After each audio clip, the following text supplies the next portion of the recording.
Thank you for joining us on today's live session. My name is Kat Bearfield. I'm your VP of Nutrition Services and registered dietitian. And just to go over some housekeeping, I want to let you know that you are in listen-only mode so that we can capture a quality recording. At the end of the webinar, we will take questions for as long as you'd like. We'd stay. And I wanted to share one of the main initiatives we've got going in 2017 is to collaborate more with some of the leaders in the fitness industry. And one of those leaders is joining us today, Frank Nash of Frank Nash Training System. Hopefully, if you've got your webcam showing, you could see his smiling face. Frank Nash, passing it off to you. Thanks, Kat. These are really exciting times in the fitness industry. Being a veteran for quite some time, I've always been focused on getting people leaner, faster, stronger. That's all great, but we're at a time where people are living longer, just not better. That's where Neil's Play Span comes in, and it's so powerful because we have not just an opportunity, but a responsibility to our members to help them achieve that top rank. Now, we've taken the initiative to start this Facebook-only private page where it's called .Fit Champions. This is where daily you'll get information regarding PlaySpan, which we'll talk about shortly, but also product information, business opportunities, and other things that are going to help you run your business the way you need to help that member not just live longer, but live stronger. So saying that, Neil, I'm going to hand it off to you, and without further ado, PlaySpan, baby. Great. Thanks, Frank. So welcome, everybody, and thanks for hopping on to this first of a series of webinars that we'll always come back to PlaySpan. That's kind of the world tour I'm on now. I just got back from China, delivering it there, England earlier, and back in the U.S. now, and almost everything I will be doing in the future will be around this. I did a couple of keynotes kicking off business meetings for big organizations. And it's all around sort of PlaySpan and what we can do to live better. And the people that have the power to do that is you. So if you take a look at the title of this particular presentation, well, before I even do that, I want to go back to Frank. Frank has been partnering me on this. Frank is in the trenches with all of you, and I try to get down in the trenches, as you know, with all of you. But I get a lot of great input from him. He's really helping me structure that champion page and we're getting the right information out to you that's most important to you. Not to Neil. That doesn't work, okay? To you, to be able to help your clients more, but also build your own personal business more, because whether you work for someone or not, it's still you are your own personal business. So this champion page is really going to give you some extra oomph in all of that, to make sure that you're getting all the information that you need to have a much better career.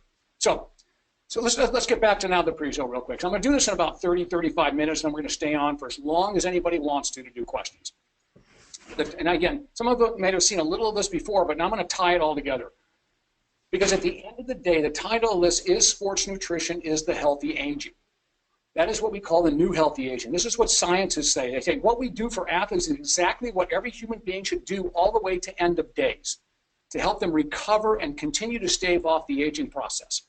Okay, so the good news is that the PlaySpan covers everyone from womb to tomb. It doesn't make whether it's you're working in a small group, one-on-one, whether it's someone in your family.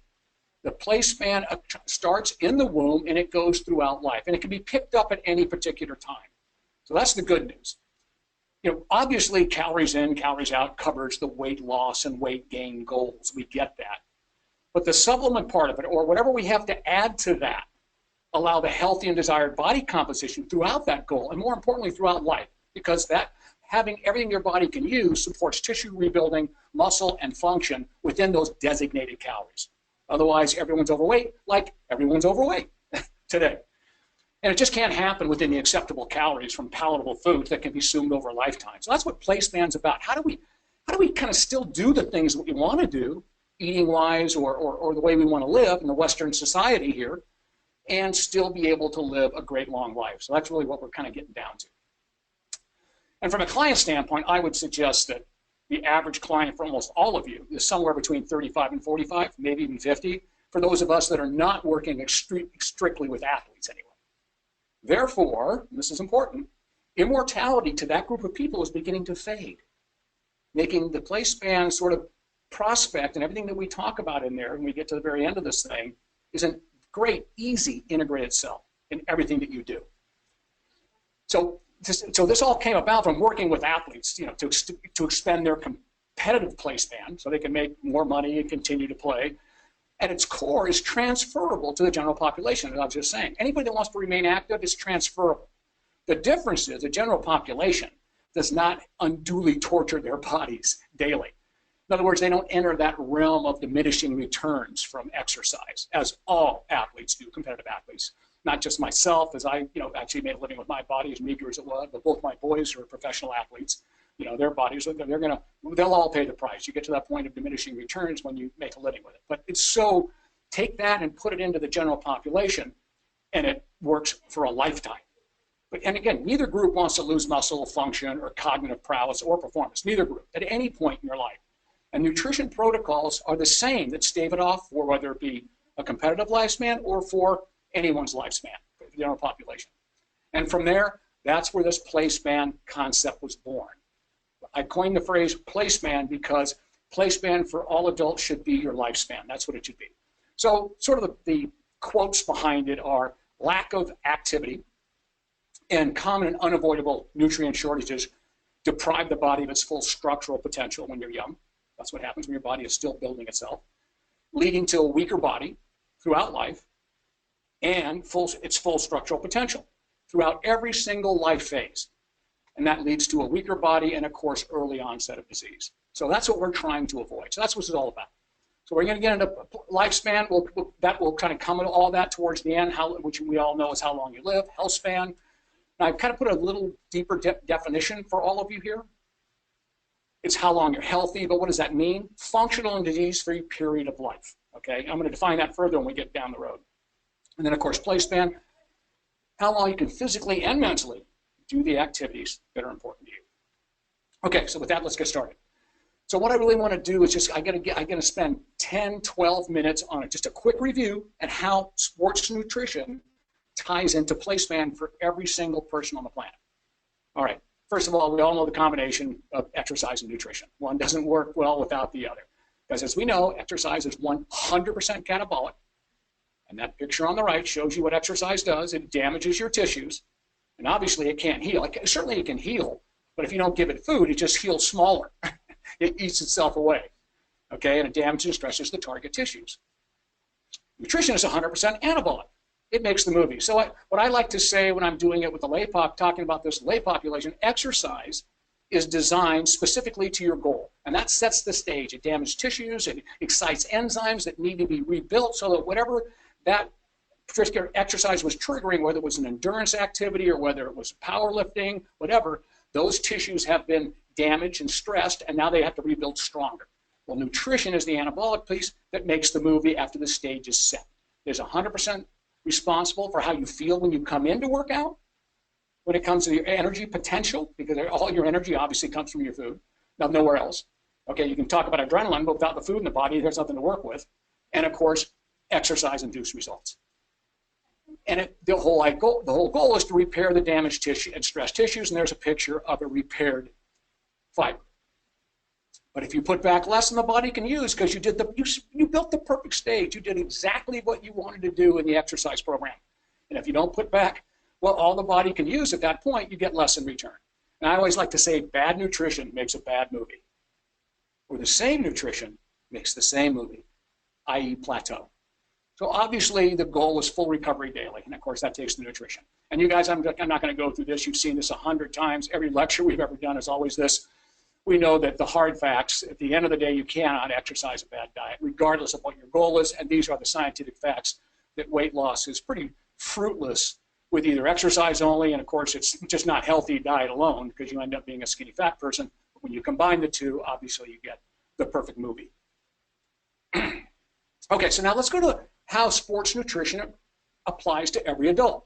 So this is just a tiny portion of a lecture I do for professional athletes.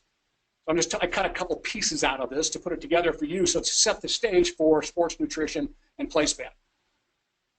Proper, better nutrition, and when you're talking to a group of athletes that are still in college or on their way to the pros, some of them are still growing, can maximize potential development in the classroom and on field.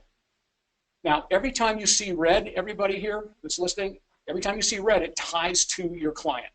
So when we're talking about athletes, when it comes to development, height, muscularity, ideal playing weight. Well, that's what clients are coming in for. Their ideal playing weight would be their body composition and what they want to look like, let's say. And of course, as you can see, those are actually the, here, hang on, get rid of that picture for a minute. I don't want to ruin everything here. Those guys above are actually rookies in the NFL. This is right after the draft. They're all together there. And you'll recognize one of them as my son in the middle there. The other one is Goff, which is his quarterback, #1 draft choice in the NFL last year. And there, of course, is me. I had to throw a picture of me. The older I get, the more stuff I do like that. Throw an old picture of me just to remind me of who I used to be, but especially around my kids. And of course, now you know my wife says I'm half the man she married. Okay, so, and also sports nutrition, obviously speed and vertical jump doesn't necessarily apply to our clients, but nutrition can maximize all these things, energy levels and muscular endurance. I'd say that applies to our clients. Focus, concentration, confidence, all these things. As you know, when you skip meals, you're miserable. You don't have the same focus and concentration. So, of course, nutrition is involved. So as the red goes, steady flow of the right stuff guarantees maximum continuous development. Now, here's the part for your clients, and staves off the inevitable. We want to play till the end. So that's part of it there. The other part of sports nutrition is that, as we say to the athletes, you finish the fourth quarter or last round. So as it applies to a client, your workout or whatever activity you're doing is strong as the first. And that, of course, is proper energy system loading and so forth before and after workout, recovery, all those things.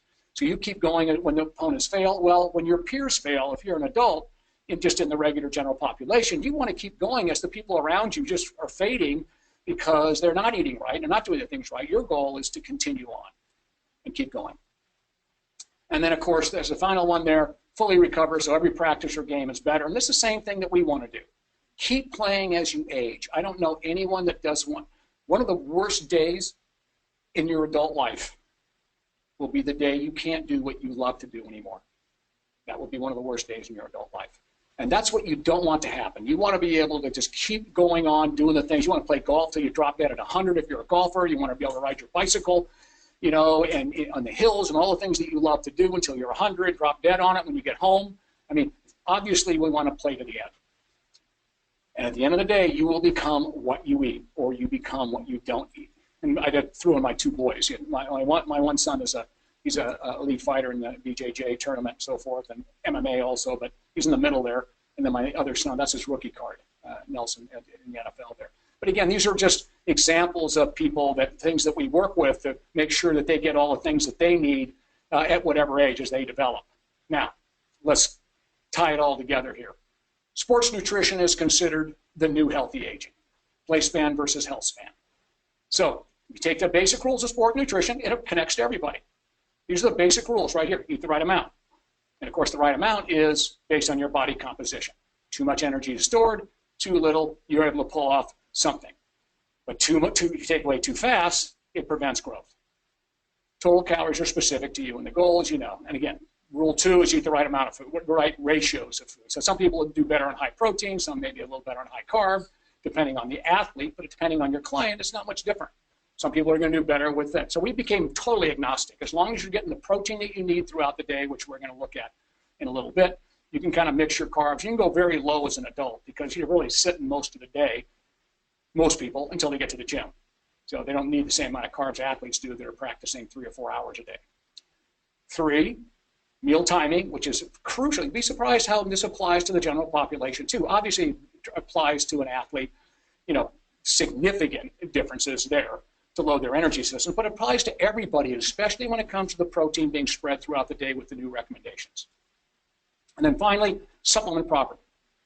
And as a little byline says there, deliver what traditional food can't, and it doesn't. Anybody that thinks that they eat right and don't need to supplement is either arrogant or naive, one of the two. It is. Nobody accidentally eats everything their body can actually use to grow stronger and healthier and play better longer. Won't happen, especially if you're trying to maintain your ideal weight. So now you can start to see how sports nutrition applies to everybody.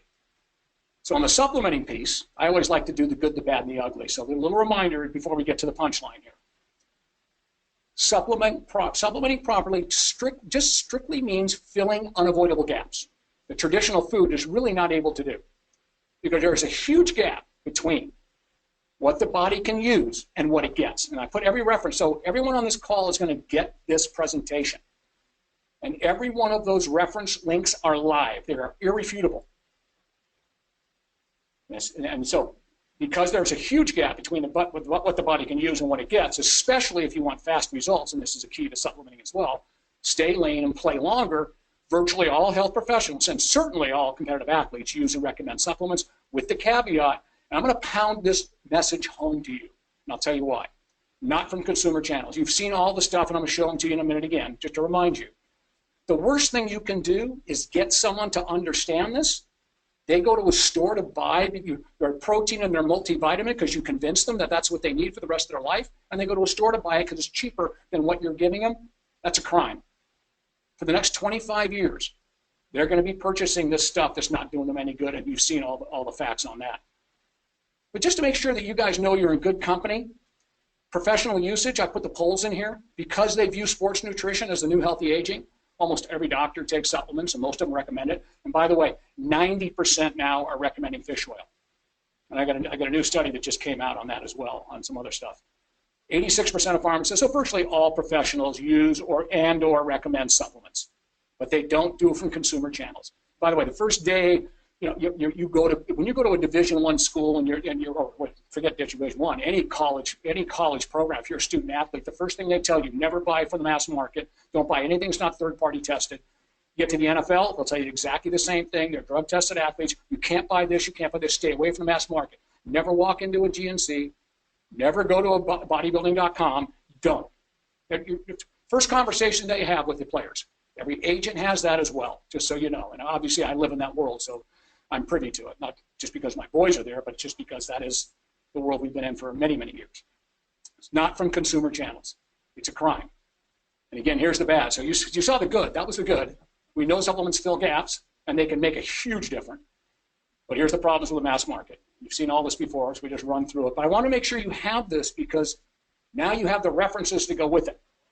50% are mislabeled, 30% are dirty. Most are underformulated. You can see, as you can see all this. And these are the most common ones sold out there.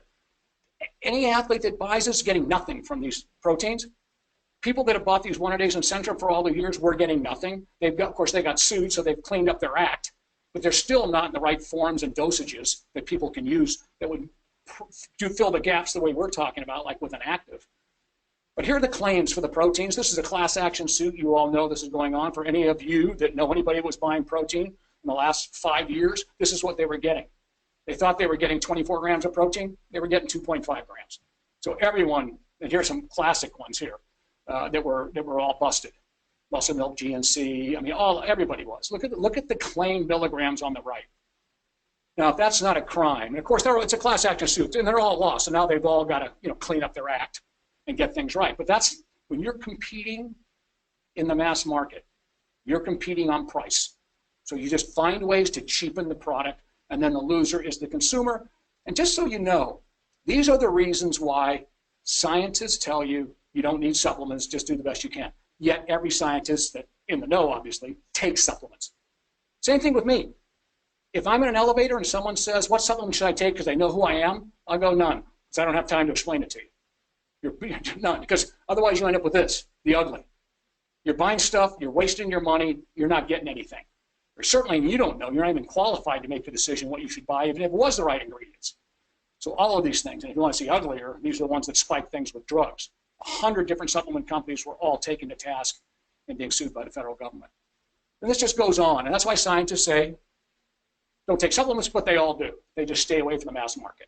And I'm preaching that heavily for you because you're getting people to do the right thing by supplementing, and they're going to the mass market to buy it after they leave you, and it's not going to do them any good.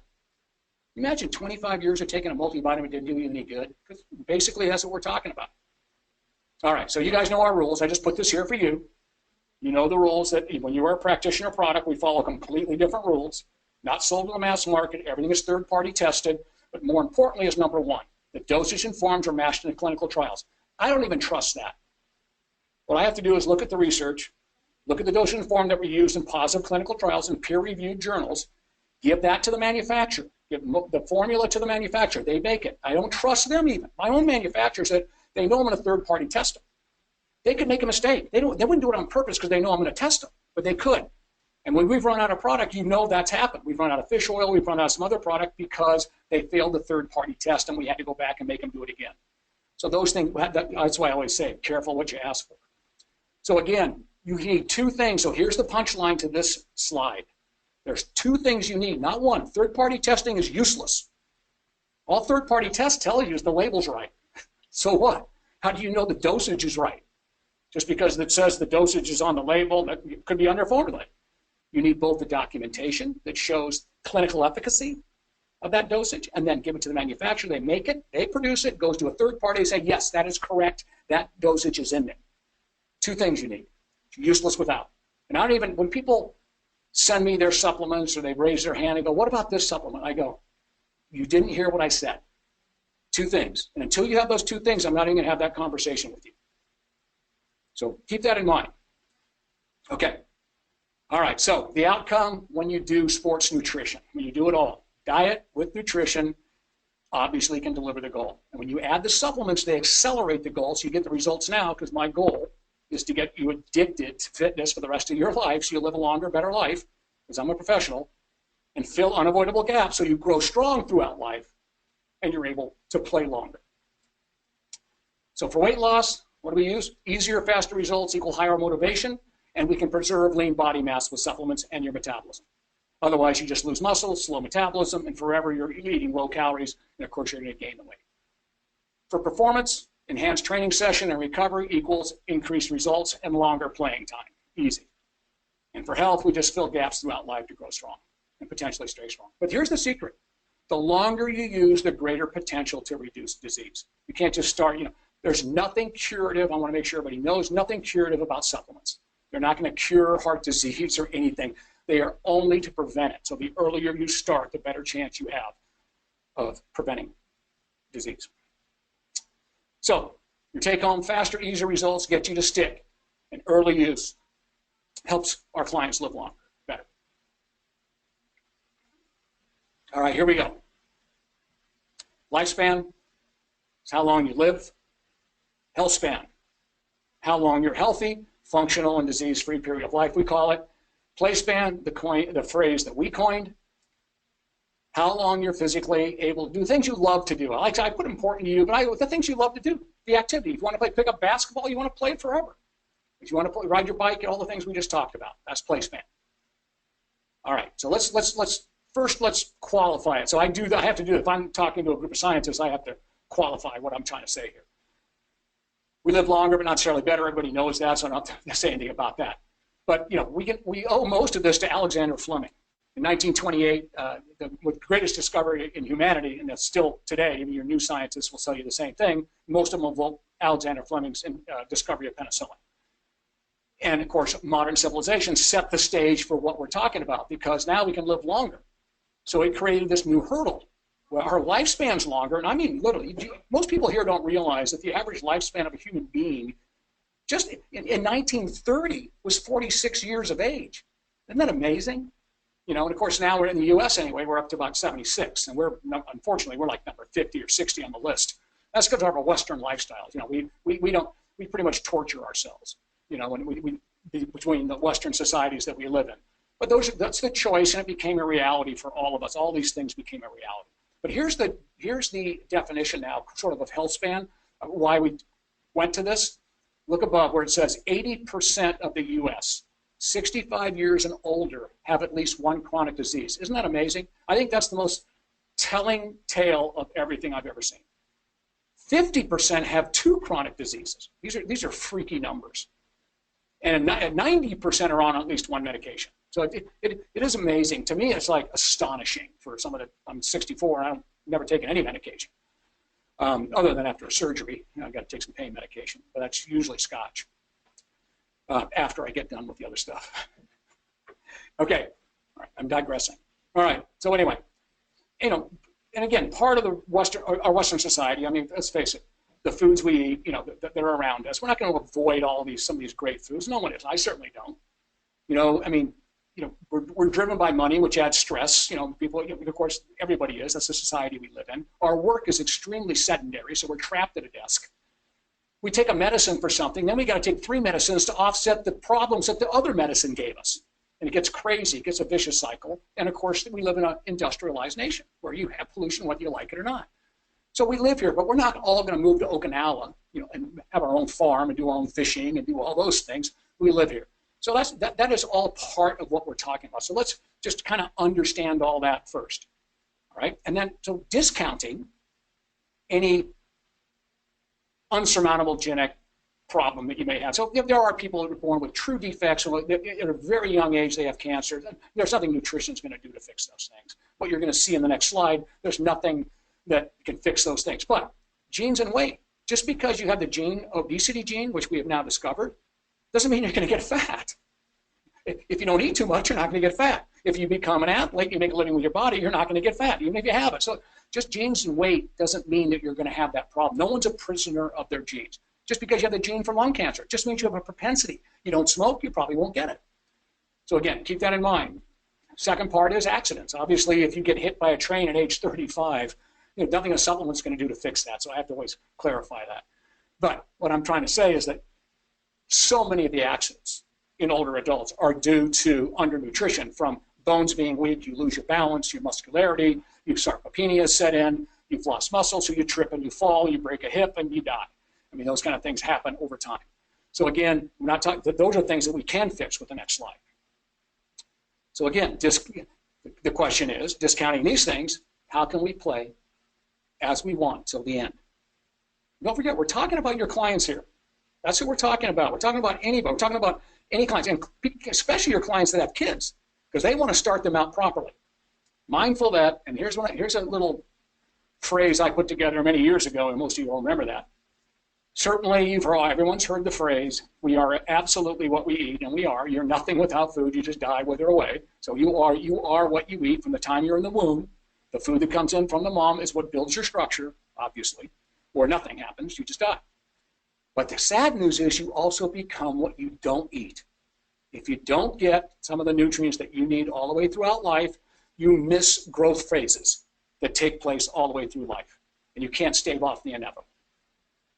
And these, oh, by the way, everything is referenced here again for you. All right, so with all that said, discounting all those things, the question is, how can we play till we want mind? Okay, so most of you have seen this version here, so let me just kind of, at the very top, but I want you to make sure you know where the references are. So to quantify what I just said on that last slide, 3/4 of our 3 trillion, it's about 3 trillion now, this is a little older reference, of our healthcare cost is preventable. It's basically sick care, disease care as I like to call it. Or your health care, you take care of people's health when they have it, I would call that health care. Okay, and it's due to chronic disease. And most of the chronic diseases, of course, are prevented by filling gaps throughout life. And of course, that includes activity. So here's what happens. Every one of these bricks that you're going to see is driven by an algorithm. These are all facts. We have the potential to live longer, so we want to be able to live better. So let's just take a look at with the facts today. All right. Currently in the United States, the average American follows the diet and exercise guidelines by about 35%. That's fact, okay? So the average lifespan here is 79. Like I told you, we're about 50 on the list of longevity, which is pretty sad considering our healthcare bills are 50 times more than anybody per capita. And that's adjusting for the dollar too. Ridiculous. It's because the way we live. Our health span is 68. Now we know what health span is. Everybody's very clear on that. Everybody's got a chronic disease. So some people have 5, 2, and so forth, and everybody's on medication. Play span is where the vast majority of Americans stop doing the things they love to do because, as you know, the vast majority of Americans are overweight here. Now they got knee pain, neck pain, and all the other things that go along with it. Their VO2 max is shot. Their lung capacity is ridiculous. They've been sedentary. They're not moving. So that's play span today. If we just bumped them up 50%, filled a few of those gaps that have been missing, check this out. Lifespan, health span. The most important part isn't so much the lifespan increase, it's the gap between health span and lifespan And to me, the more important one is play span to health span and lifespan. We bump them up 60%. The gap keeps getting closer and closer between play span, lifespan, 75%. So I'm not talking about being close to your diet. I mean, everyone loves to party. Everyone loves to eat good things, and you absolutely can throughout life and still live to be 100 just by doing a few things we'll see here in just a moment. 95, 90, 75, 85. And listen, I would say I probably fall into the 75%. And I'm not too far away from age 75. I'm obviously somewhere around, I'm somewhere around, I'm 64, so but my play span is still going to be there for a little bit, quite a while, other than the surgeries I've had, because I made a living with my body. But for anybody else that has never done that, these people are going to be able to keep moving and doing all the things they love to do at age 75, as long as their weight, again, remains somewhere in a healthy range. But now look at this. You start getting up here, it gets crazy. And just little things that we can do, and we'll turn the page here in just a second. And the reason I put the question mark there is I think I'm pretty much making shit up there. I don't know what you should be doing at 90. I think pick up basketball is off the list. I don't care how well you've eaten throughout your life. But to argue against me, you would see that Jack LaLanne, I mean, he did amazing what this guy was still doing at age 90. And he died pretty much at the end of his play span, somewhere around 95, 96.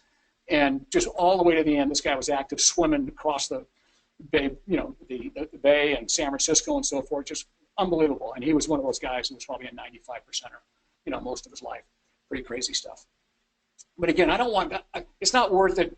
I'll give you myself as an example. Not worth it for me to not drink or have sugar or, party foods and these kind of things. It's not worth it to have a couple extra years here and there. I'd rather just be able to do the things I love to do and go on to live to be, somewhere in the 90s, 100s, and be healthy all the way through. So I'm not taking 10 family members down with me trying to support me over the last 20 years of life, which is extremely common, unfortunately. All right, so here it is, the punchline. And this is for all of you out there, everyone out there right now. This is for all of you to be able to, this is what you want to give to, at the very worst, if you're not doing it for your clients, do it for your parents, do it for your children, do it for anybody that you possibly care about. If there's someone you really dislike or don't care about, absolutely don't tell them about this. Okay. All right, achieving the top rung. How do we get there, what we just saw? At a very minimum, stay active. And of course, you guys, they've already figured that part out, or they wouldn't be coming to you. They're coming to you for whatever exercise plan you're going to give them. So they're going to be, there's their activity. And hopefully they're doing some of their activity out there, but they don't have to. The activity could be farming, for that matter. But the bottom line is we want them to exercise because you don't have that opportunity to farm here in the U.S. So the individual extra plan, they've already come to you for that. So that's already done. But eat the best you can. As you know, over the years, we've become totally agnostic.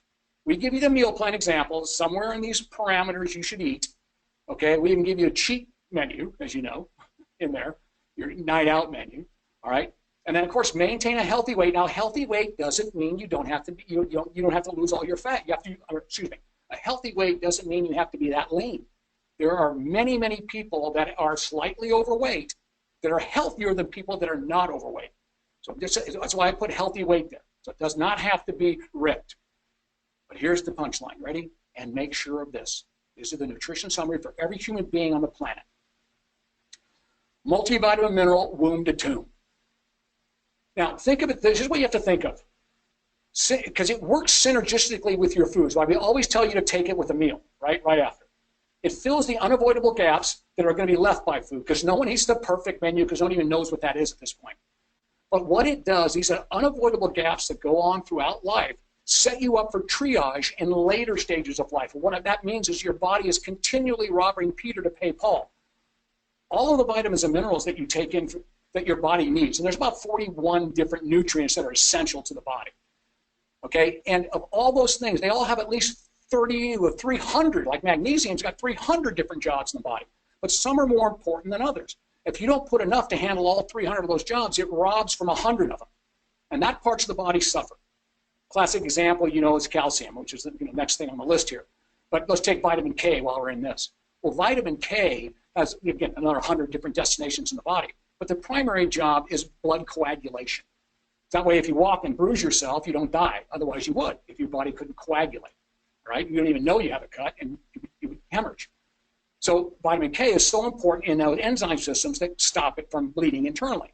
So all the vitamin K that you take in, which is less than you need for sure, almost anybody if you're not taking a multi, then it's going to suffer now all the other jobs of vitamin K, and one of them specifically is the replacement of neurons in the brain, can set you up in that situation for dementia early on, where if you had enough vitamin K, everything is getting to all parts of the body and it's staying strong longer, You're just staving off all of it. So again, multivitamin minerals from womb to tomb. And my classic example is the prenatal. The prenatal became the AMA made it mandatory for all physicians to make sure that any female about to conceive, desiring to conceive, or had conceived, needs to take a prenatal, which is nothing more than a multivitamin mineral. And since the day that was instituted, 40% of birth defects were wiped out. The most serious birth defects were wiped out. Unbelievable. Well, why would you ever stop taking a multi? This is the dumbest thing I've ever heard. It's just like, why would you stop? Well, because when you're born, all of a sudden you're immortal. You're immortal until you're 50, then you start taking a multi again. There's a whole gap in there where you went through phases of life of development. First trimester, all the ladies on the phone, you know this one here on the webcast. First trimester, second trimester, third trimester in the womb are all windows of opportunity of growth you never get back. All the way to puberty, windows of opportunity of growth you never get back. All the way to age 25, windows of opportunity for bone growth that you'll never get back. You can't go back and redo it. You ever seen anybody getting taller at age 35? Okay, you have certain times of growth, and the more you feed the body everything you can use, the stronger the structure is, and you won't even live long enough to break it down. So all those things are important. So a multivitamin mineral does all that to be able to help, to synergistic with the foods that you take to help fill some of those gaps, to be able to at least stave off that triage effect the best they possibly can. So everyone, multivitamin, and by the way, I'll give you an example, that's not negotiable. Now the next one's negotiable. I'll show you a final slide here. Everyone needs about 1,000 to 1,200 milligrams of calcium a day. And all the references, as you can see, are in here. I always say diet first. Many of you heard me use this example. Both my boys and myself have never taken a calcium supplement because we've always taken pre-post shakes, which is from a milk protein, like whey. So we get enough calcium from that, plus the rest is in our diets. We haven't had it. Both my daughter and my wife have to take calcium supplement every day because they're like 70% of the other Americans low on calcium, which means that if you're not filling up to 1,000 to 1,200 throughout your life, and if you live long enough, so you get past 65, 70, and 75, you will have osteoporosis. End of story. You will. Because you're constantly robbing from the bone to keep the calcium levels up in the body because your heart needs it to beat. So bone is just a storage, and your body doesn't care how long you live and only cares that you live right now. So it will compromise long-term health for short-term survival. Keep that in mind. So calcium, 1,000 to 1,200 milligrams from day one. You can no longer build bone after age 23. You're done. All you can do is now take out. The stronger the bone is, because you got all the calcium you needed, the better the situation is. You won't even live long enough to take all the calcium out. Your bones have so much. So keep that in mind. That's number 2. Number 3, negotiable again. 500 to 600 milligrams a day of omega-3. And by the way, I just got this brand new, just hot off the wire. It's not even in print yet. It just got published online. The German study found that 97.3% of all females, and again, this is German females, but that's exactly the same sort of diets as ours, females are below the omega index of health, where we find health. And where that omega index was found, what was discovered or created, we looked at the northern hemisphere. We looked up there at the Scandinavians, northern Europeans, and who have fish 3, 4, 5 times a week. And we look at they have such an incredibly reduced risk of disease. Forget the fact they live longer. They live longer for sure, but they have a much longer health span and a significant reduction of many diseases, from dementia to cardiovascular to all these. And it's attributed, scientists have attributed it to their fish intake. So they measured the levels of the EPA and DHA. And this is important. This is why you know our omega is perfect, because this is the ratio it should be, 3 to 2. When they measure the omega-3 levels they actually measure it in the blood cell, the erythrocyte of these people. They find that they gave it an index, an omega-3 index they call it. So it's the percentage of EPA and DPA.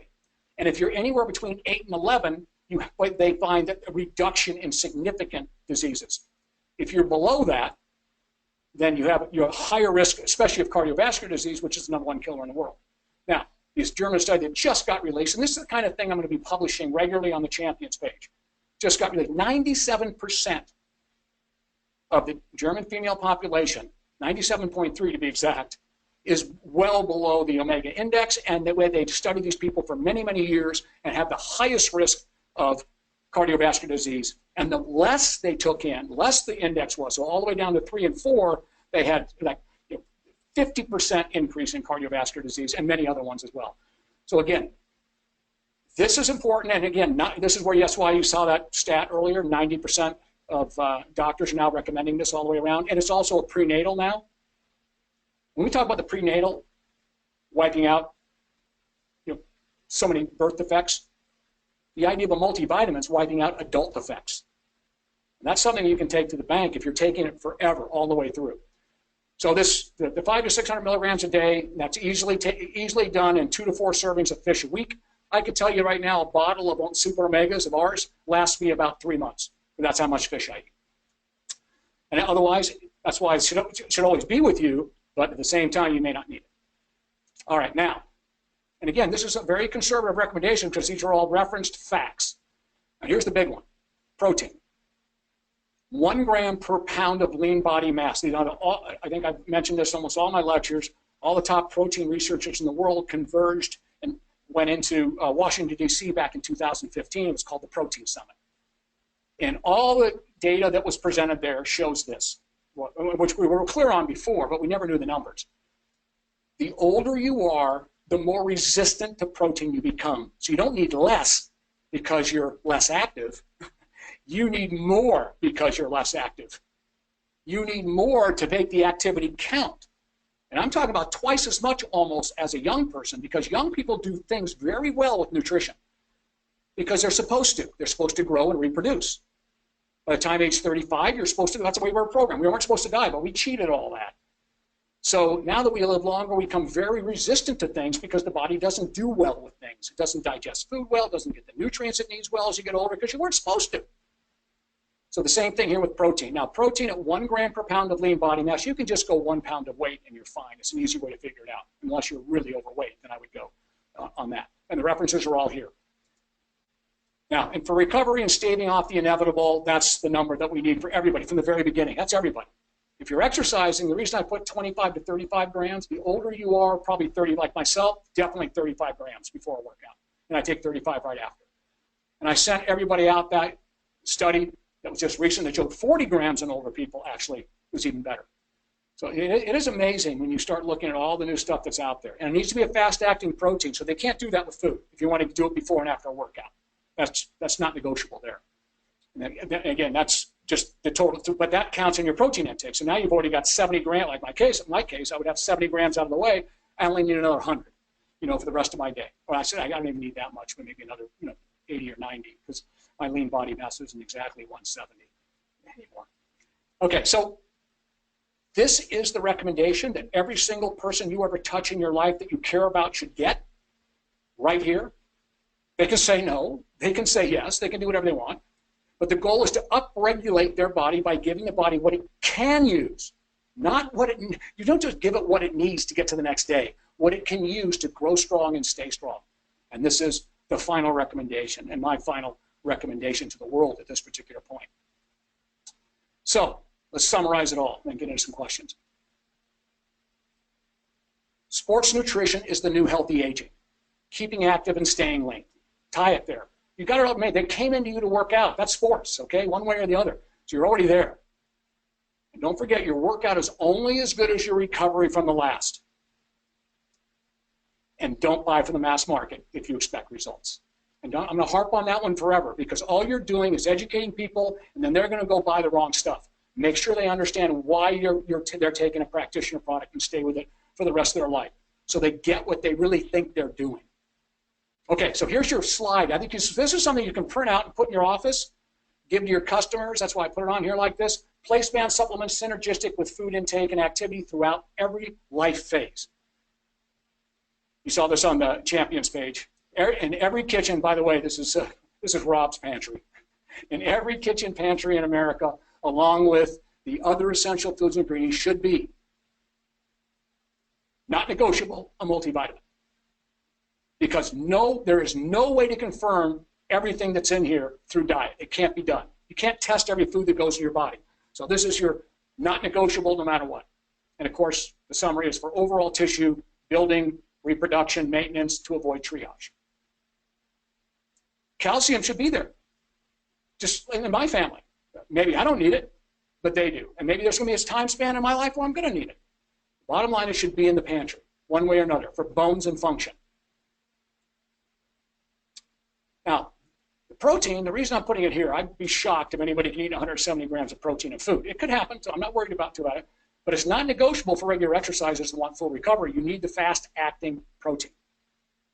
And it's not negotiable for anyone that can't consume a gram of protein per pound of lean body mass from other sources.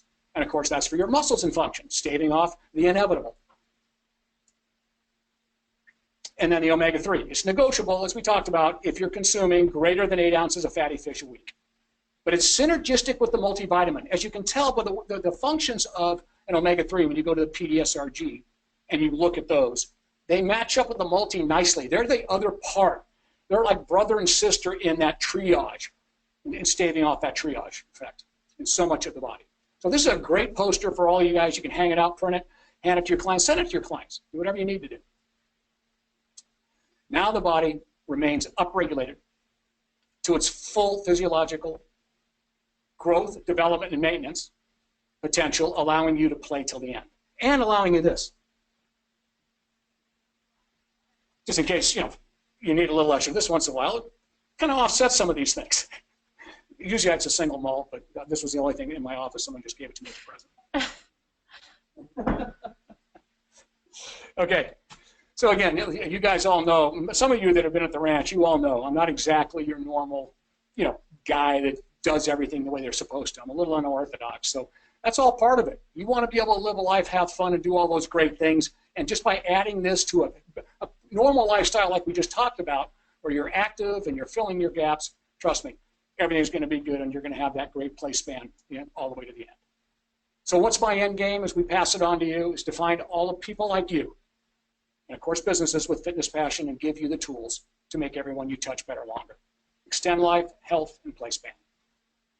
You guys heard me say this a million times. Ever since I was 23 years old, I've been saying it, but I've made it part of business since 1987.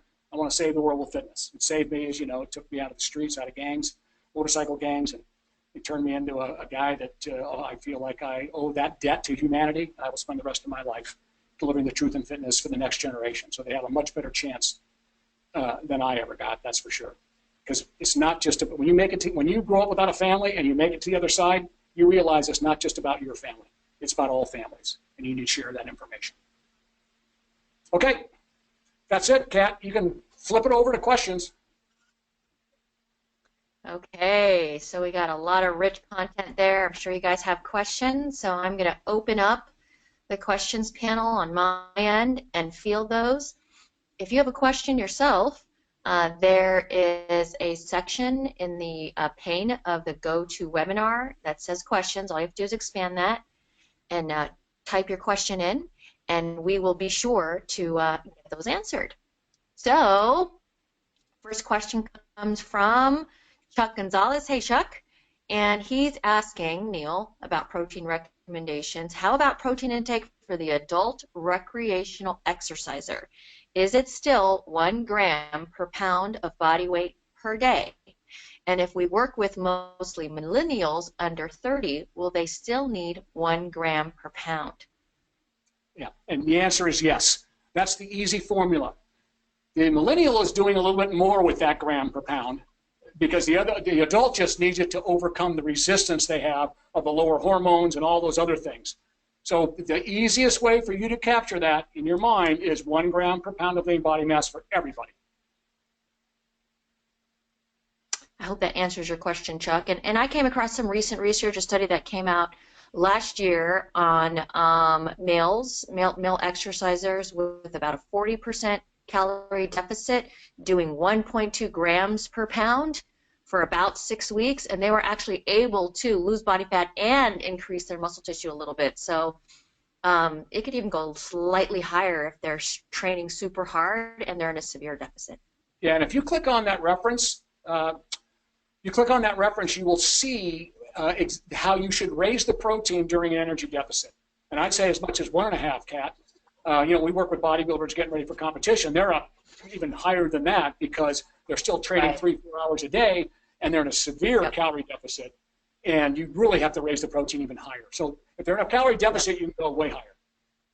Yeah, and among sports nutritionists, you'll see that 2 to 3 times the RDA is not unusual, particularly under certain conditions, as Neil's talking about. So, Chuck, I hope that answered your question. And then, yeah. Sorry. Okay. No, I was going to say, for all of you that are still in school, and we have some, there's a very, and again, I'm not putting them down, there's some old school people out there that are still read old information. We're just on the cutting edge, so you're getting all the stuff from the top, and we're not the researchers here, we're just the one that do the research on the researchers, so we can present the facts to you way before it's too late. Okay, so another question is coming up. Could you please explain why omega-3s from fish are the preferred source versus companies that put different forms of the omegas, like flaxseed, etc.? Yes. So if you go to the PDSR, very clearly, that's a very common question. So you need to go to the, so you get all the answers. We don't have time to do it all here. To the PDSRG. And go to the fish oil and look for that question in there. Go to the fish oil section on super omegas, and it has all those sort of controversial type questions and all the referenced answers to that. But here's the quick down and dirty.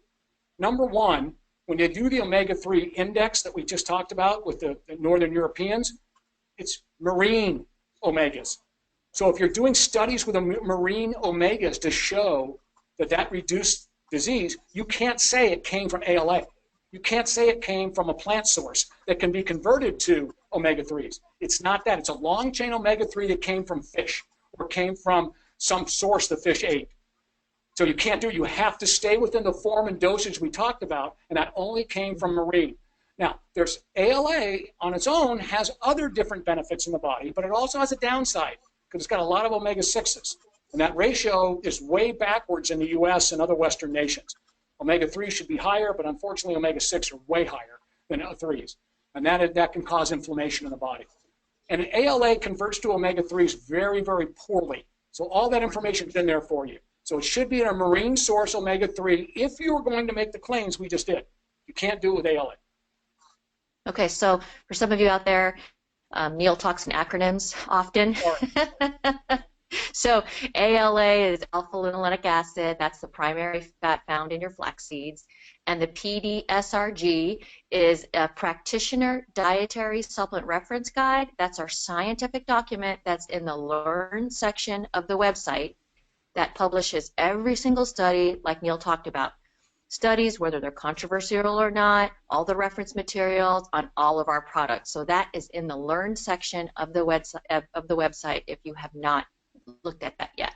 A rich source of information for you and also for T&D training and development for your staff.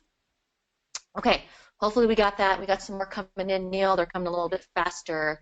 So we've got one on sweeteners coming from, let's see, Nancy Cooper. Hi, Nancy. She's asking about sucralose. So is sucralose a chosen sweetener because of its undigestible properties? Oh, God, good question. And it looks like someone knows their stuff. Yes. That is, there's two. Actually, there's like three. The main reason sucralose is in there, it's the closest sweetener that tastes like sugar. So it doesn't have a horrible aftertaste, number one. So that's the first obvious reason. The other one, it is approved by the FDA, where, as you know, dietary supplements aren't, which is the irony thing about people complaining about sweeteners. There's 7 sweeteners that are actually approved by the FDA, and that's one of them. So, of course, that's the other reason that we use it. But the other reason, one of the primary reasons is that it's stable during cooking and heating, and it lasts for a long time. It doesn't destabilize.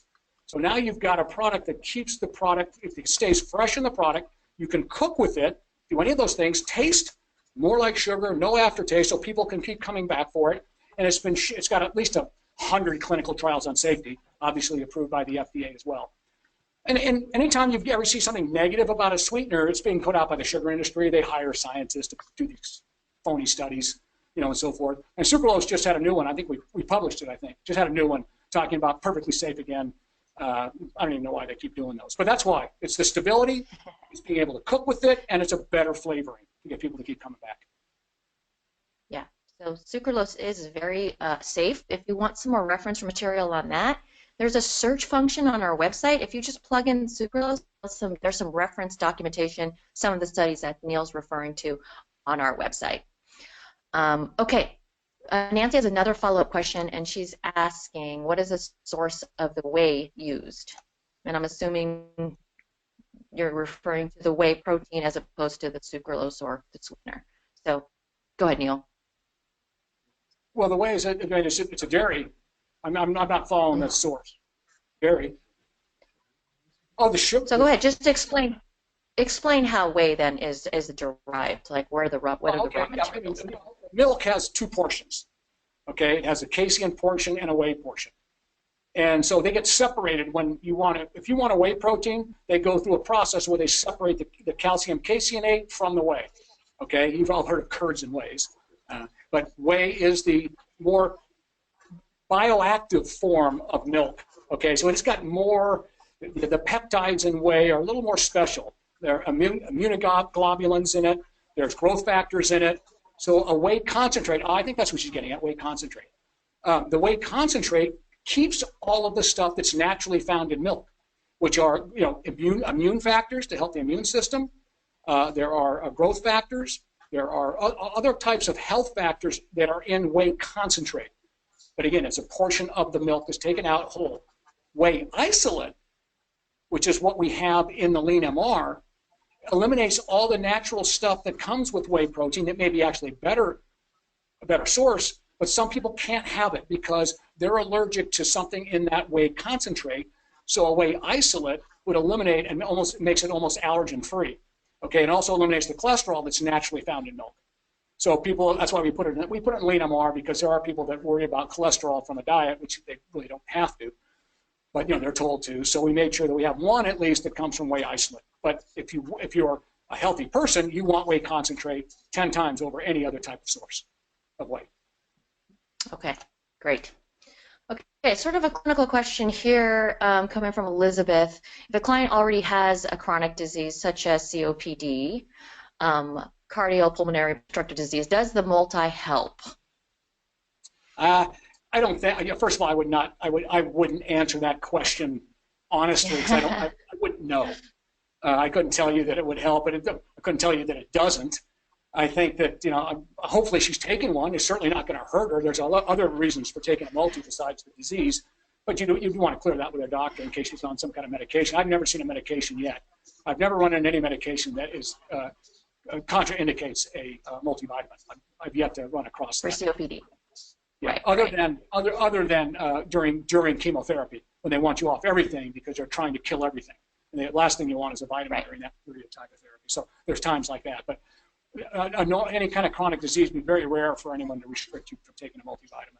I don't know if it would help, but I can tell you that. Yeah, and then from a dietitian's perspective, it would start with an assessment including blood tests, etc., to figure out if you got nutrient insufficiencies, and then we would go from there. So filling nutrient gaps is always the case. Everybody needs to do that. But in terms of treating it from a therapeutic standpoint, that would require, obviously, individual testing, etc. Okay, so Derek has a question in regards to omega-3s. Working with the CRNA, another acronym, right? I think that's Certified Registered Nurse's Assistant. Correct me if I'm wrong, Derek. He recently brought up some research or came across some research on omega-3s as they relate to blood thinning. She said someone with blood thinner regimen should stay away from fish oil. Have you come across anything related in this research? If so, is this true? Yes. So if you look at, again, I'm going to go back to the Practitioner Dietary Supplement Reference Guide, the PSRG. It is one of the contraindications we wrote in there. If you're on blood thinning medication, consult with your doctor. Now, just literally 2 weeks ago, so this kind of stuff I'll be printing on our champion site. 2 weeks ago, they found that a fish oil recommendation at 1 to 3 grams did not affect warfarin medication and blood thinning. So that's brand new that they're actually saying, from that study anyway, it's okay. Now, we're always err on the caution side, on the side of caution, always. So we have it listed as a contraindication. If you're on blood thinning medication, talk to your doctor. And the doctor's probably not going to know, okay? But 1 gram a day probably will not have any effect on blood thinning. But when you start getting into 2 and 3, and we had someone, I think Chad, who I have here next to me, we had a trainer write in saying, listen, my client's getting bruising all the time. And after she started taking supplements, not ours, she was taking someone else's at the time. So we'll send over the stuff that she was taking. She was taking every single product. She had 7 products, and every one of them had a gram of fish oil. She was taking 7 grams of fish oil. I'm telling you, you're definitely gonna have some bruising. You know, just breathing, your teeth will bruise. You know, so yeah, at some point there is a little blood thinning issue there. But obviously at a gram, there's probably not any effect with blood thinning and medication, but always err on that side of caution. And if you want, send in an email, and I'll send you that new study that just came out on the warfarin. Okay, so Tim is asking, Tim, hey Tim, more serious question. Oh, the question he had earlier was, what year did you win Mr. Western America?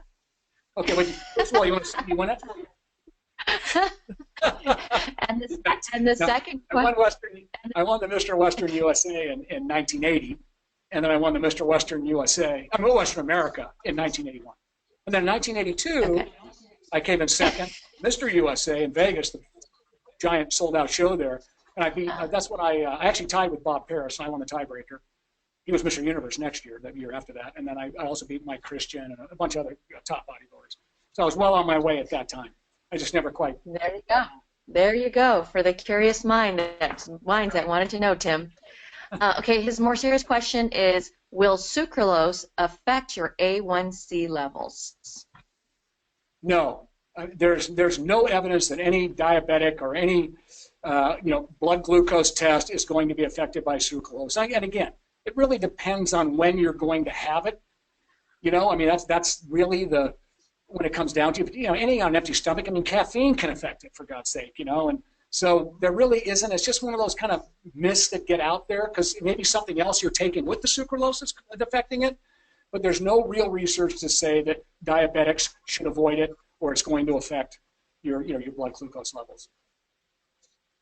Well, and I would argue too, Neil, that if you're replacing sugar, added sugar that is, with sucralose, that it would actually help blood sugar levels, and that eventually A1C levels would drop, as A1C is reflective of blood sugar long term, right? Correct. So I would argue the opposite. Absolutely. Okay, so Brenda has a question. Brenda, hey Brenda, she says, myself and my daughter are allergic to sucralose. They cannot digest it. And will DocFit ever come out with a protein powder with natural sugar? We have good news for you, Brenda. Go ahead, Neil. You go ahead, check out. You answer. Go ahead. Okay.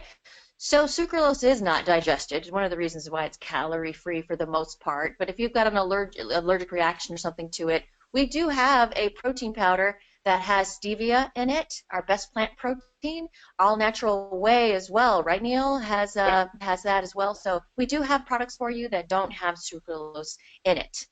And then she had a question also, Brenda, on lactose intolerance. Is your protein powder an isolate versus a concentrate? I hope we answered that question earlier, right? So the whey is the concentrate. Yes. I do want to, but Kat, this is something that's a common question about the lactose. There's nobody on this call, unless you're 100% American Indian, that is lactose intolerant enough to be affected by any proteins. We have almost no lactose in any of it, all stripped out. Even though it's whey concentrate, the lactose has been stripped. It's infinitesimal. It cannot affect you no matter what. I mean, we're all a little bit lactose intolerant as we get older. That's just nature's way of, it wipes out our lactase. But the bottom line is there's nothing in ours. If you have a stomach ache from ours, it will not be from the lactose. It would be because you have an allergy to something else. It would not be the lactose, just so you know, on any of them. Yeah, good point. And I think the gram amount of lactose in our products is around 2, and typically people react at 12 to 15 grams of lactose in their body. So if you're eating a tub of ice cream or a bunch of milk or something like that, you're going to have issues. Correct. And okay, so Nancy wants. Go Go ahead. on the proteins, because that's important. There are a lot of people that may say they get an upset stomach or something like this on anything that they drink that's liquid protein. Drink it slower, number one. Mix it with something. If you drink it, instead of drinking it in 5 minutes, drink it in 15 minutes, like a meal. And it changes everything. Okay, great. All right, Nancy's following up. She said that wasn't exactly the question in terms of the sources of whey. She wants to know if it's been sourced from grass-fed cows, or were the cows ever injected with hormones? Both. As you know, we have the all-natural whey that are not just grass-fed. They are in New Zealand, and they're branded. Our all-natural whey, if you read the label, I think it's got it on the label, right? Was that? Yeah, they're completely free and all that. Well, I could not say that about the other ones. If I call the manufacturer, they may claim it, but it's not certified that way, right, Chad? Yeah. So I would say that if that's what you want to do for your whatever, for whatever reason, then go with the all-natural whey. You can see it all. And go to the, and by the way, go to the, if you need to know exactly where all that's coming from, the all-natural whey, go to the PDSRG. It's all broken down there. Okay, so Tim wants you to know, and Jenny want you to know that Tim Kimber, your longtime friend, and they're all watching from North Idaho. Oh, Tim is just my longtime friend. Honestly, everybody on this call, you got to hear this. He was my last boss. He was your last boss? He was one of the founders of Gold's Gym. He's one of the founders of Gold's Gym. He's the one that gave me him, Ed Connors, and Pete Kromkowski gave me my first break. I was still a little bit of an outlaw. They took me in and they moved me. They took me all over the world to preach all the stuff you guys are hearing today. Of course, it's evolved quite a bit since those days. I was 265 pounds that day, so everyone had to listen to me whether they liked it or not, and helped up in all those gyms. But without Tim, I can tell you right now, I'd be shocked if I would be here. He was an incredible part of my career and gave me my very first chance as a world speaker.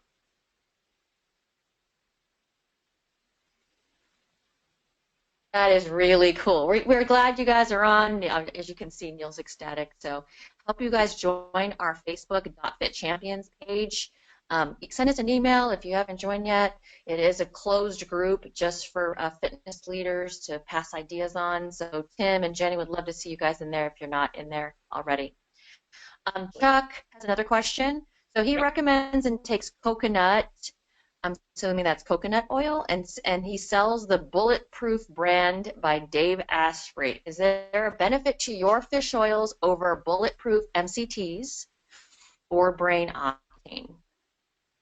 Well, first of all, MCTs are different because that's a medium chain triglyceride, and that's an energy. It's considered an energy nutrient.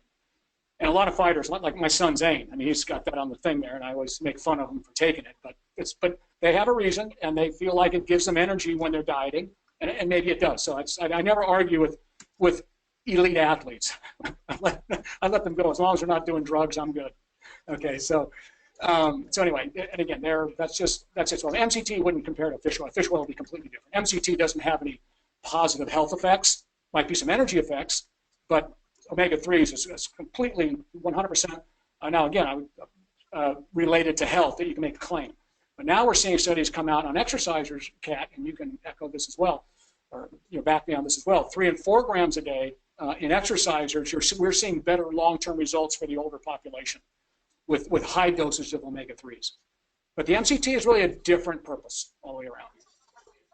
Yes, it is. Yeah. As Neil points out, it's been used traditionally by exercisers because it's metabolized as quickly as glucose. Endurance, particular exercisers try to use it to increase their time to exhaustion or their performance. And like Neil said, completely different than omegas, different fats, different function, different everything in regards to health, and even inflammation, and even athletic body compositions. So hopefully we answer that question for you. Derek is asking, Chad, this is for you. Chad, our VP of Product Development, is in the background. You don't see him, but he has clients asking for blue raz aminos. Do we have any flavors in the works? I would probably say about 3 months we'll have that done. We were fighting with back and forth with the manufacturer a little bit on what was happening to the color of it when it would when you had it mixed up, it would kind of separate weird. and that delayed us a little bit. So I would say within 3 months, you'll see something coming out on that. And we just taste tested it today. Yeah. Which is funny you brought that up. Yeah. Taste test today. Yeah. So We we just worked got on the final today. We approved that worked. So. And for everyone on this call, by the way, that's left on this, is that Amino Boost can work as your protein source. I get that question asked all the time. It's the lowest calorie. In fact, we put bodybuilders on it before and after and take them off the protein before and after, so to reduce the calories in the last few weeks before we put it back in. So if you look at 1 scoop of Amino Boost is 12 grams of aminos, you can account that it easily is 12 or 15 grams of protein, because the only part of a protein that's effective for muscle protein synthesis, the only part are the aminos in Amino Boost. So we stripped out everything else for it. That's why when you see I stack it for athletes, you guys have seen the stacking I've done for whether it be a pro athlete or someone that has to diet very quickly, an actor or actress getting ready for a movie. I put the protein 40 minutes before the workout, 30-40, and then I put the Amino Boost right before, and you drink it during the workout now. You should finish it before the end of the workout at some point, and then right after, take the same dosage in of your Amino Boost. Now you've got everything working. You're fooling the body into trying to build muscle while it's tearing it down. And you get the magic about everything. And with the reduced calories, you can use Amino Boost only for a protein supplement in those cases where you don't have to do the pre and post then. So again, there's a time where an Amino Boost should be a part, and you've seen it. I did a webcast on it a while back, a couple years ago. It should be a part of every human being's life as they age, because it is a formula that is giving to older people to stave off the loss of muscle, because it can actually do that without exercise. It is an amazing, amazing product. And by the way, it is our #1 selling product when you combine all the flavors, which is pretty amazing. And it's the most expensive one we make because it works that well, especially for recovery for athletes as well. Yeah. It is definitely a staple for all high-level athletes, and should be the same way for everybody. So another issue coming from Kevin Lafferty, having some issues with the DotFit app and website. So Kevin, it totally depends on what these issues are. So if you could just email Chad, he can help troubleshoot exactly what your issues are, chad@dotfit.com, so that we can figure out what's going on with the fully responsive site.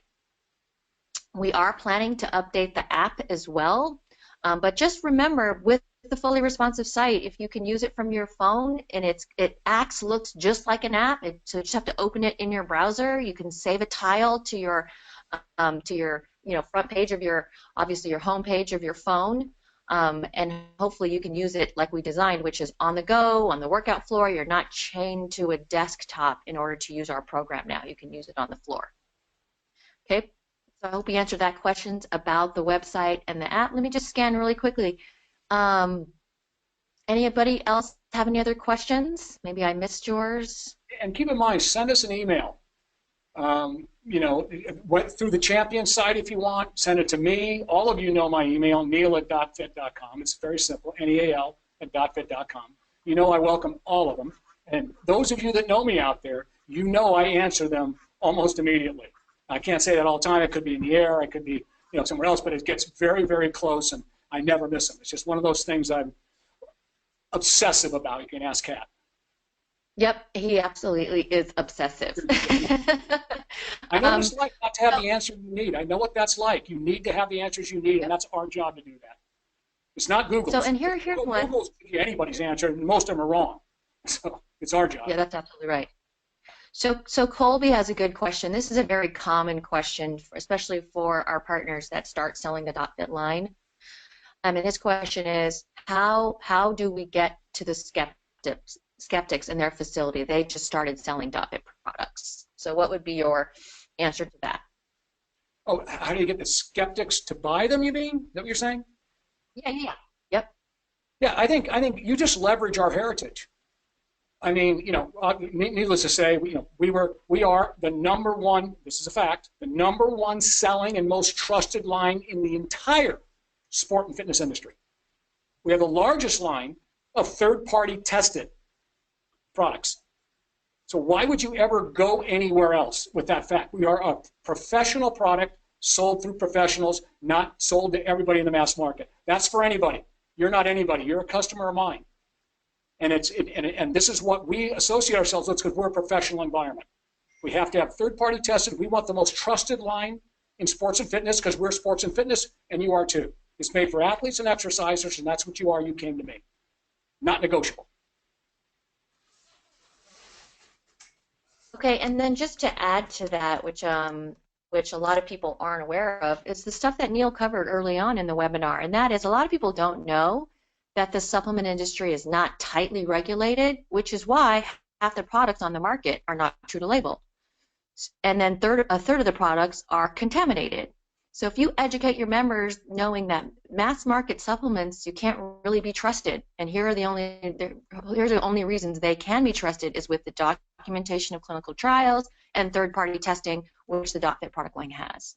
So education, along with some of the key points that Neil's talking about, we've found works really well. Frank, if you want to jump in on any of that, feel free to do so and what's worked in your facility. I just sent out the Facebook campaign link. You know, the thing is, one of the great things, and Colby, I'm gonna mention this to you also, or primarily to you, is that on that note, they've come to you for the package. So that's part of your package. You can't bring in something from the outside. You can always tell them, listen, as long as you're working with me, I've got to use something that I trust because I'm a professional, number one. And that wherever you buy that in the mass market, wherever you get that or any place else you may be buying it, does that store clerk design your workout? Do they come home with you, do your training? I mean, this is my package. Now you can do whatever you want after you get done here. For any reason you're not working out here any longer, you can go do whatever you want to, but while you're here, it just makes me feel comfortable that I'm doing my job, making sure you're getting a product that we know works. You know, in the mass market, and again, you use all the stats that we showed you in here, are just, you know, we can't be trusted. Good point. Okay. So Derek has another follow-up question. He runs into issues with people's loyalty to IsoPure and Quest Protein, and he has trouble finding things wrong with them. Any cons to these products? First question, and I don't know the answer to this, is it third-party tested? Is there a label on it that says NSF certified for sport or NS certified third party? Not that the manufacturer's NSF certified, that doesn't mean anything. Every manufacturer can be NSF certified, doesn't mean the product is. It's very expensive to do third-party testing. So if it's sold in the mass market, probably not. So that's the first thing. If it's not, then you don't buy it. I mean, I would never let a family member, which means I would never let a client, obviously, so I treat my family members, buy a part that's not third-party tested. It is completely ridiculous. So that's all I'm asking. That's the first. Second question is, if it is third-party tested, does it have the PDSRG document to make sure that that's the right dosage that's supposed to be used? Now, again, it's protein, so I get that. So I don't know if they're a part of the class action suit or not. I didn't look at the brands that are part of, you know, cheating people. But the third-party test is important. That's the most important. Yeah. Okay, Derek, I hope that answers your question. And then, you know, Neil talked a little bit earlier about documentation. What does the studies actually show for dosages that are effective for the desired outcome? So in the case of protein, if you go into that PDSRG document lookup way, you can read all the studies on ideal dosages of protein. Same thing with branched chains, etc. So if you're ever wondering what they are, not only do we lay it out there, but we also include every single reference study to that particular ingredient, like branched chains or protein. Okay, so Tim Kimber's wanting to know, do those benefit someone over 60? Are you joking, Tim? Go ahead, Neil. Of course it would, Tim. You know that. I mean, I think you're taking everything that like I take, the brain health. There's so many other things beyond PlaySpan. I think you know I do health and nutrition programs for the top CEOs in the world, not just the United States, but the world, to be able to keep their cognitive prowess as high as possible all the way down to days, because they're responsible for billions and billions of dollars. So there's things that we can do in the supplement world when you do them right that can help all this stuff go way past this PlaySpan thing. That's it. And for you, you know, but I think I've designed one for you as well. Of course, it's going to help you. It's already helped you. If you're talking about okay. Colby's asking, we train a lot of middle school or high school athletes. At what age do you think we should be recommending whey? Very good. Okay, so first of all, it's easy for me to talk about what I've done, and of course our family. I mean, the second my kids stopped breastfeeding, they were using regular formula milk, and then within the first year and a half, 2 years, I would mix protein in their drinks. And that may sound, I can tell you guys that because I know that's only healthy for them. It gave them everything that they need to grow strong and continue to. Okay, so there's no reason I wouldn't do it because protein is protein, and especially milk protein. That's what they're drinking from the day they're born. So there's no reason to add, you can't add that now. Now, when I say whey, our first string is what you give young athletes. We have a high school program, Kat, maybe you can send that. You guys, send me an email. Who was this? Was this Colby again? Who was this? Colby. Okay, Colby, yeah. Send me an email, Colby, and I'll show you what a high school program looks at. I build programs from 5 to 11-year-olds, and I build them from 11 to 16, and then 16 plus for high school.